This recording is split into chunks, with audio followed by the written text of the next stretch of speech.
जय हिंद दोस्तों, कैसे हैं आप सभी प्यारे भक्तों को जय जय श्री राम। दोस्तों, इस टाइम मैं आया हूं जगत के पालनहार प्रभु श्री राम जी की नगरी अयोध्या। आज के इस खास और इन्फॉर्मेटिव वीडियो में मैं आपको अयोध्या दर्शन कराने के साथ साथ अयोध्या की संपूर्ण जानकारी भी शेयर करूंगा। तो अगर आप भी प्रभु श्री राम जी के दर्शन करने पावन धाम अयोध्या आने की प्लानिंग कर रहे हैं तो ये वीडियो आपकी बहुत हेल्प करेगा। इस वीडियो में हम लोग बात करेंगे आप यहाँ तक कैसे पहुँचेंगे, यहाँ पर आपको होटल या धर्मशाला कहाँ पर लेना चाहिए और इनके क्या रेट्स रहते हैं, अयोध्या में दर्शन करने का सही तरीका क्या है और यहाँ पर कौन कौन से प्रमुख मंदिर और स्थान हैं, यहाँ पर खाने पीने की कैसी व्यवस्था है और वीडियो के लास्ट में बात करेंगे संपूर्ण बजट की। तो अयोध्या दर्शन की A to Z complete information के लिए वीडियो को बिना स्किप किए एक बार पूरा जरूर देखें। स्टेप बाय स्टेप आपको हर एक जानकारी मिलेगी। तो चलिए आज मेरे साथ घूमिए नव्य, दिव्य और भव्य अयोध्या में। दोस्तों, कमेंट बॉक्स में जय श्री राम जरूर लिखें। दोस्तों, हमारी संस्कृति और सभ्यता में अयोध्या हमेशा ही पूजनीय रही है और आज तो अयोध्या एक नए स्वरूप में आपको देखने को मिलेगी। लगभग 550 वर्षों के इंतजार के बाद में प्रभु श्री राम जी का भव्य और दिव्य मंदिर बन चुका है। देश ही नहीं विदेशों से भी लाखों भक्त प्रभु श्री राम जी के दर्शन करने अयोध्या आ रहे हैं। इस टाइम अयोध्या को नई दुल्हन की तरह सजाया गया है। यहाँ के दिव्य नज़ारे और भव्य स्वरूप आपको भक्ति में सराबोर कर देंगे। तो फिर चलिए एकदम शुरू से शुरू करते हैं और जानते हैं कि आप अयोध्या तक कैसे पहुंचेंगे। सबसे पहले बात करते हैं ट्रेन की। यहाँ तक आने के लिए ये एक सबसे सस्ता और अच्छा तरीका रहता है। अयोध्या में 2 प्रमुख स्टेशन हैं, अयोध्या कैंट और अयोध्या धाम रेलवे स्टेशन। दोस्तों, अयोध्या धाम हाईटेक रेलवे स्टेशन है जो अभी अभी अपने भव्य और विशाल स्वरूप में बना है, जिसे राम मंदिर की थीम पर ही बनाया गया है, जो राम मंदिर से मात्र 1 किलोमीटर की दूरी पर स्थित है। यहाँ तक आपको हर प्रमुख स्टेशन से डायरेक्ट ट्रेन मिल जाती हैं। वहीं बहुत सी ट्रेनें अयोध्या कैंट तक ही आती हैं। अयोध्या कैंट रेलवे स्टेशन यहाँ से 10 किलोमीटर की दूरी पर स्थित है। अयोध्या कैंट रेलवे स्टेशन से आप ऑटो, ई रिक्शा या इलेक्ट्रिक बस में 30 से 40 रुपए का किराया देकर यहाँ तक बहुत ही आराम से आ जाएंगे। वहीं दोस्तों, आसपास के राज्य और शहरों से यहाँ तक के लिए आपको डायरेक्ट बसेस भी मिल जाती हैं। वहीं अगर आप फ्लाइट के माध्यम से यहाँ तक आना चाहते हैं तो यहाँ पर महर्षि वाल्मीकि इंटरनेशनल एयरपोर्ट भी बना हुआ है, जो राम की पौड़ी या सरयू घाट से लगभग 15 किलोमीटर की दूरी पर स्थित है। लगभग हर प्रमुख एयरपोर्ट से यहाँ तक के लिए आपको डायरेक्ट फ्लाइट मिल जाएंगी। तो चलिए, बहुत ही प्यारा सा सफर पूरा करके अब हम लोग पहुंच चुके हैं प्रभु श्री राम जी की नगरी अयोध्या धाम में। और अब हम लोग बात करते हैं यहाँ पर रुकने के लिए आपको होटल या धर्मशाला कहाँ पर लेना चाहिए। दोस्तों, ऐसे तो आप अयोध्या में कहीं पर भी बहुत ही प्यारा सा होटल, धर्मशाला या होम स्टे ले सकते हैं, लेकिन मैं आपको एडवाइस करूंगा आप अयोध्या धाम रेलवे स्टेशन रोड पर, राम की पैड़ी के पास में, हनुमानगढ़ी के पास में या Ayodhya cantt railway station road पर बहुत ही अच्छे और बजट होटल आपको मिल जाएंगे। यहाँ पर धर्मशाला की रेट की बात करें तो इनके रेट्स 500 से स्टार्ट हो जाते हैं। वहीं होटल्स आपको 800 में मिल जाएंगे। 1500 से 2000 के बजट में आपको बहुत ही अच्छा सा रूम मिल जाएगा। दोस्तों, जो बिल्डिंग आप वीडियो में देख रहे हैं ये अयोध्या धाम रेलवे स्टेशन रोड पर है। इसी बिल्डिंग के पीछे आपको बहुत ही अच्छे होटल्स और होम स्टे मिल जाएंगे। यहाँ पर लगभग सभी घरों में आपको होम स्टे की फैसिलिटीज मिल जाएंगी। इनके रेट्स की बात करें तो 700 से 800 के बजट में आप एक अच्छा सा रूम ले सकते हैं। वहीं इन प्लेसेस के अलावा आप मंदिर ट्रस्ट के यात्री निवास, त्रिवेणी सदन या श्री राम यात्री निवास में भी रुक सकते हैं। इन सभी प्लेसेस पे आपको बहुत ही अच्छे रूम्स मिल जाएंगे। वहीं अगर आप फ्री में भी रुकना चाहते हैं तो अयोध्या धाम रेलवे स्टेशन के पास में टेंट भी बने हुए हैं, जहां पर आप फ्री में भी रुक सकते हैं। वहीं दोस्तों, अगर आप सुबह 8 से 9 बजे तक अयोध्या आ जाते हैं तो आप एक ही दिन में सभी मंदिरों में दर्शन करने के बाद में शाम को अपने घर के लिए वापसी कर सकते हैं। तो आपको यहाँ पर होटल लेने की भी कोई जरूरत नहीं पड़ेगी। तो चलिए अब जानते हैं अयोध्या में दर्शन और घूमने का सही तरीका क्या रहता है, जिससे आप बहुत ही कम समय और सही से सभी प्लेसेस को आराम से कवर कर लें। दोस्तों, हम लोग सबसे पहले चलेंगे राम की पैड़ी सरयू घाट पर स्नान करने के लिए, जो अयोध्या धाम रेलवे स्टेशन से लगभग 2.5 किलोमीटर की दूरी पर स्थित है। ई रिक्शे में 20 रुपए का किराया देकर आप आ जाइए लता मंगेशकर चौक के पास में। ये चौराहा रामपथ, धर्मपथ, नया घाट और राम की पैड़ी को जोड़ता है। इसी चौराहे पर विशाल वीणा स्थापित है जो स्वर कोकिला लता मंगेशकर जी को समर्पित है। इसी चौक के पास में धर्मपथ पर सूर्य स्तंभ भी स्थापित है जो यहाँ की भव्यता और दिव्यता को और भी बढ़ाता है। शाम को तो इसके नज़ारे देखते ही बनते हैं।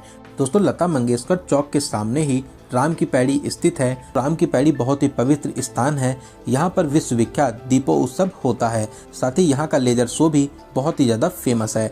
आप आराम से यहाँ पर स्नान कर सकते हैं। वहीं इसके सामने ही लक्ष्मण घाट भी बना हुआ है, जहाँ पर आप सरयू जी में स्नान करना चाहें तो वहाँ पर भी स्नान कर सकते हैं। इसके अलावा यहाँ से कुछ ही दूरी पर नया घाट भी बना हुआ है। बहुत से लोग नए घाट पर भी स्नान करते हैं। वहीं आप सरयू जी में नौका विहार का भी आनंद ले सकते हैं। इसका एक्सपीरियंस भी बहुत ही ज़्यादा खास रहता है। मैक्सिमम लोग यहाँ पर सरयू जी में नौका विहार जरूर करते हैं। तो यहाँ पर स्नान करने के बाद में अब हम लोग चलेंगे राम की पैड़ी पर ही स्थित श्री नागेश्वर महादेव जी के दर्शन करने के लिए। दोस्तों, ये महादेव जी का बहुत ही प्राचीन और अलौकिक स्थान है। ऐसी मान्यता है सरयू जी में स्नान करने के बाद में यहाँ पर दर्शन करने से आपकी सभी मनोकामनाएं पूरी होती हैं। बहुत ही प्यारा और भव्य मंदिर बना हुआ है। आप यहाँ पर दर्शन करने जरूर आइए। यहाँ पर दर्शन करने के बाद में आप फिर से लता मंगेशकर चौक के पास में आ जाइए। फिर यहाँ से ई रिक्शे में 20 रुपए का किराया देकर अब हम लोग चलेंगे हनुमानगढ़ी। दोस्तों, पूरी अयोध्या को ही एक ही रंग और डिजाइन में बनाया और सजाया गया है। सच में इसकी भव्यता देखते ही बनती है। वहीं रात में तो इसकी सुंदरता में 4 चांद लग जाते हैं। यहाँ पर लाइट्स में हर दिन आपको दिवाली ही लगेगी। दोस्तों, वीडियो में आप इसकी सुंदरता देख ही सकते हैं। कितनी प्यारी प्यारी लाइट से पूरी अयोध्या को सजाया गया है। तो चलिए, अब हम लोग आ चुके हैं अयोध्या के सेनापति हनुमान जी की शरण में हनुमानगढ़ी। दोस्तों, ऐसी मान्यता है प्रभु श्री राम जी के दर्शन करने से पहले आपको हनुमान जी के दर्शन करने चाहिए, तभी आपकी ये पावन यात्रा सफल मानी जाती है। मंदिर के बाहर ही बहुत सी प्रसाद और फूल माला की दुकानें हैं। यहाँ पर आप प्रसाद लेकर अपने जूता चप्पल और सारा सामान रख सकते हैं। फिर आप 76 सीढ़ियाँ चढ़कर मुख्य मंदिर में आ जाएंगे। यहाँ पर आप हनुमान जी के दर्शन कर आशीर्वाद प्राप्त कर सकते हैं। दोस्तों, ये हनुमान जी का बहुत ही अलौकिक और दिव्य मंदिर है। यहाँ पर दर्शन करने से आपकी सभी मनोकामनाएं पूरी होती हैं। फिर यहाँ पर दर्शन करने के बाद में आप पीछे के मार्ग से मंदिर के बाहर आ जाएंगे। दोस्तों, हनुमानगढ़ी में हनुमान जी के दर्शन करने के बाद में अब हम लोग चलेंगे यहाँ के राजा प्रभु श्री राम जी के दर्शन करने, जो अपने भव्य और नए मंदिर में बहुत ही अद्भुत शैली में विराजमान हैं। सामने आप जो रास्ता देख रहे हैं, ये रास्ता दशरथ महल होते हुए राम मंदिर तक जाता है। वहीं आप अगर चाहें तो फिर से राम पथ पर आकर राम मंदिर के मुख्य द्वार से, जिसे सिंह द्वार कहते हैं, इससे भी एंट्री कर सकते हैं। लेकिन दशरथ महल वाला रास्ता कम दूरी का है, तो अब हम लोग इसी रास्ते से दशरथ महल फिर अमावा राम मंदिर होते हुए राम मंदिर जन्मभूमि एंट्री पॉइंट पर पहुंच जाएंगे। तो चलिए दोस्तों, अब हम लोग जानते हैं आप यहाँ पर दर्शन कैसे करेंगे और यहाँ पर आपको क्या क्या फैसिलिटीज मिलती हैं। दोस्तों, आप चाहे सिंह द्वार से एंट्री करें या अमावा राम मंदिर के पास से, अगर आपके पास में बैग, मोबाइल फोन या कोई भी इलेक्ट्रिक सामान है या आप जूता चप्पल पहने हैं, तो फिर आप नॉर्मल लाइन में लगकर आगे बढ़ते हुए स्कैनिंग पॉइंट तक आ जाइए। यहाँ पर आपका सभी सामान स्कैन किया जाता है। फिर उसके बाद में लॉकर एरिया में एंट्री कर सकते हैं। वहीं दोस्तों, अगर आपके पास में कोई भी सामान नहीं है, साथ ही साथ आप जूता चप्पल भी पहने नहीं हैं, तो आप फास्ट ट्रैक लेन में एंट्री कर सकते हैं। जो आप भगवा कलर की लाइन देख रहे हैं, यही फास्ट ट्रैक लेन है। आप इसमें एंट्री कर डायरेक्ट मंदिर में एंट्री कर सकते हैं। दोस्तों, आपको यहाँ पर बहुत ही वीआईपी और अच्छी फैसिलिटीज़ देखने को मिलेंगी। सभी फैसिलिटीज़ आपको फ्री में मिलती हैं। जगह जगह पर पीने के लिए पानी आपको मिल जाएगा। साथ ही साथ टॉयलेट्स की भी बहुत ही अच्छी व्यवस्था आपको यहाँ पर मिलती है। पूरे ही रास्ते रोड पर मैट्स बिछी हुई हैं। आपको चलने में जरा से भी प्रॉब्लम नहीं होगी। दोस्तों, सच में बहुत ही अच्छी व्यवस्था यहाँ पर की गई है। तो दोस्तों, हम लोग आ चुके थे लॉकर एरिया के पास में। यहाँ पर जूता चप्पल काउंटर बने हुए हैं। आप यहाँ पर अपने जूता चप्पल जमा कर टोकन ले लीजिए। फिर आप लाइन में लगकर लॉकर में अपना सारा सामान जमा कर दीजिए। आपके सामान की रसीद और चाबी आपको दी जाती है। तो सारा सामान जमा करने के बाद में अब हम लोग चलेंगे प्रभु श्री राम जी के दर्शन करने। लाइन में लगकर आगे बढ़ते हुए अब हम लोग मंदिर प्रांगण में आ जाएंगे।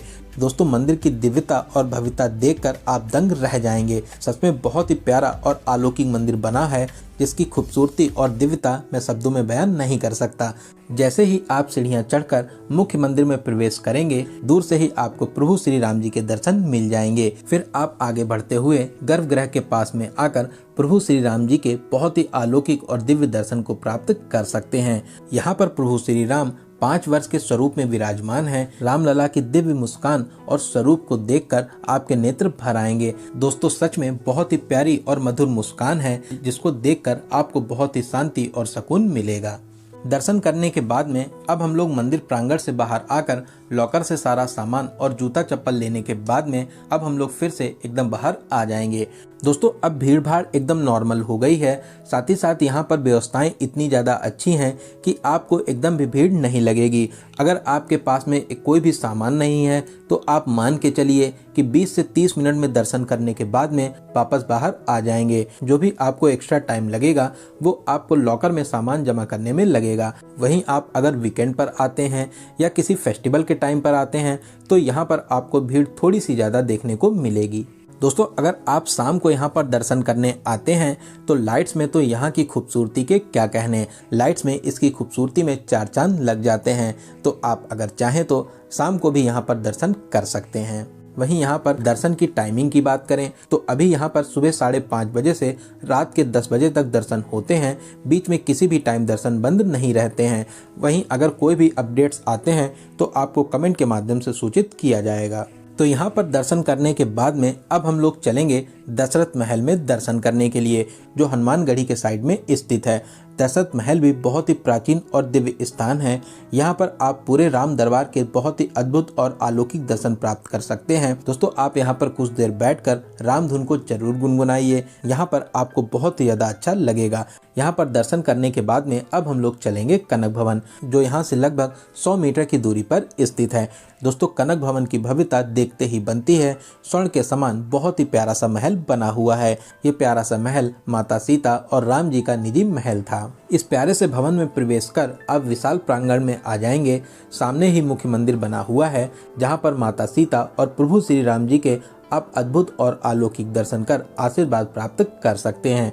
आप यहाँ पर कुछ देर जरूर बैठिए, आपको यहाँ पर बैठकर बहुत ही ज़्यादा अच्छा लगेगा। साथ ही साथ शाम को लाइट्स में इसकी भव्यता में भी 4 चांद लग जाते हैं। आप शाम को भी यहाँ पर दर्शन करने आ सकते हैं। कनक भवन प्रांगण में ही श्री लाल दरबार मंदिर और श्री कनकेश्वर महादेव मंदिर भी स्थापित हैं। आप यहाँ पर भी दर्शन कर आशीर्वाद प्राप्त कर सकते हैं। ये भी स्थान बहुत ही ज्यादा प्राचीन और अलौकिक है। आप यहाँ पर भी दर्शन जरूर करें। दोस्तों अयोध्या में आप इन सभी प्लेसेस के अलावा त्रिमणि रामदास छावनी, तुलसी स्मारक, जैन मंदिर और भी बहुत से प्रमुख मंदिर हैं, वहाँ पर भी आप दर्शन कर सकते हैं। तो चलिए अब हम लोग बात करते हैं यहाँ पर खाने पीने की कैसी व्यवस्था है। दोस्तों पूरे ही अयोध्या में जगह जगह आपको विशाल भंडारे मिल जाएंगे। आप सिंह द्वार के पास में अमावा राम मंदिर, राम पथ पर, राम की पैड़ी के पास में, सरयू घाट के पास में आप यहाँ पर हर तरीके का भोजन और प्रसाद ग्रहण कर सकते हैं। वहीं अगर आप ढाबे या रेस्टोरेंट में भोजन करना चाहते हैं तो यहाँ पर बहुत से रेस्टोरेंट भी बने हुए हैं, जहाँ पर आप अपने बजट के हिसाब से भोजन कर सकते हैं। तो चलिए अब हम लोग बात करते हैं इस पावन यात्रा के लिए आपको कितने दिनों का प्लान करना चाहिए। दोस्तों अगर आप सुबह टाइम से यहाँ पर आ जाते हैं तो एक ही दिन में दर्शन करने के बाद में शाम को आराम से वापसी कर लेंगे। लेकिन मैं आपको एडवाइस करूंगा कि आप अयोध्या में कम से कम 1 नाइट का स्टे जरूर बनाइए, जिससे आप सभी प्रमुख मंदिर और स्थानों को बहुत ही अच्छे तरीके से कवर कर सकें। तो चलिए अब हम लोग बात करते हैं सबसे जरूरी क्वेश्चन बजट की। कितने बजट में आप इस पावन यात्रा को पूरा कर लेंगे। दोस्तों मैं मान के चलता हूं कि आप कम से कम 2 या 3 लोग तो यहाँ पर दर्शन करने आएंगे ही आएंगे। 2 या 3 लोगों में आपका बजट बहुत ही अच्छे तरीके से डिवाइड हो जाता है। अगर आप सुबह यहाँ पर टाइम से आ जाते हैं, पूरा दिन दर्शन करने के बाद में शाम को अपने घर के लिए वापसी कर लेते हैं, तो आप मान के चलिए कि 500 रुपये प्लस आपका ट्रेन टिकट पर पर्सन के बजट में बहुत ही अच्छे तरीके से इस पावन यात्रा को पूरा कर लेंगे। वहीं अगर आप 1 नाइट या 2 नाइट का यहाँ पर स्टे करते हैं तो आप मान के चलिए 1500 से 2000 प्लस ट्रेन टिकट पर पर्सन के बजट में बहुत ही आराम से इस पावन यात्रा को पूरा कर लेंगे। वहीं अगर आपके पास में बजट की कोई भी प्रॉब्लम नहीं है तो आप अपने बजट के हिसाब से इस पावन यात्रा को पूरा कर सकते हैं। तो दोस्तों यहाँ पर मैंने आपको अयोध्या दर्शन और यात्रा की हर एक छोटी बड़ी जानकारी को बहुत ही अच्छे और सही तरीके से देने की पूरी कोशिश की है। अगर आपके फिर भी कोई क्वेश्चन रह जाते हैं तो आप हमें कमेंट के माध्यम से पूछ सकते हैं। बहुत ही जल्दी आपको कमेंट का रिप्लाई दिया जाएगा। दोस्तों ये वीडियो आपको कैसा लगा और आप इस वीडियो को कहां से देख रहे हैं कमेंट बॉक्स में जरूर बताइएगा। अगर आप अभी तक इस वीडियो में बने हुए हैं तो इसका मतलब आपको इसकी जानकारी जरूर अच्छी लगी होगी। अगर आपको ये जानकारी अच्छी लगी हो तो अपने एक लाइक से हमें मोटिवेट जरूर करें। साथ ही साथ इस इम्पोर्टेंट जानकारी को अपने फ्रेंड्स और रिलेटिव में जरूर से जरूर शेयर करें। अगर अभी तक आप अपने चैनल यात्रा मित्र से नहीं जुड़े हैं तो प्लीज़ चैनल को सब्सक्राइब कर हमसे जुड़ जाइए। साथ ही साथ बेल आइकन प्रेस करने के बाद में ऑल नोटिफिकेशन को जरूर क्लिक करें। तो चलिए दोस्तों, अब मिलते हैं किसी ऐसे ही इंफॉर्मेटिव वीडियो में। तब तक आप अपना और अपने परिवार का बहुत ज़्यादा ख्याल रखें। आपकी यात्रा सफल, सुगम और मंगलमय हो। जय हिंद, जय भारत, जय जय श्री राम।